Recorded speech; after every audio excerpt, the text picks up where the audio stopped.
France parce que je vois les gens qui tirent sur l'État. Mais tirer sur l'État, ça fait avancer personne. Et si quoi qu'il arrive, t'es commerçant ou entrepreneur en France, t'es obligé de fonctionner avec eux. Essayer de fuir à Dubaï, essayer de fuir dans d'autres pays pour faire quoi? Pour sauver quelques centaines de milliers d'euros? Non. Apprends, capitalise, comprends le système, enrichis-toi. Oui, c'est vrai que c'est un peu plus long, c'est vrai. Par contre, quand t'es assis sur ta fortune ici, tu l'es pour très longtemps. Oui, c'est vrai qu'il y a des difficultés. Oui, il y a beaucoup plus de stabilité.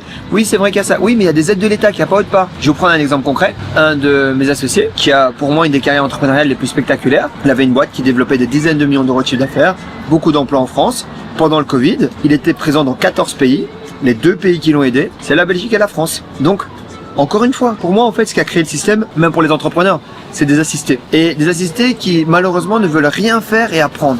Alors, aujourd'hui, en fait, on a l'impression que la France, la Belgique, c'est les pires pays du monde, Luxembourg, etc. Non, Luxembourg peut-être un peu mieux sur la pression fiscale. Mais quand tu vois la taille du marché, tu dis que c'est ridicule. Alors qu'en fait, ce qu'il faut faire, c'est comprendre les règles. Et c'est ça qu'on veut arriver à faire en France avec Ultra.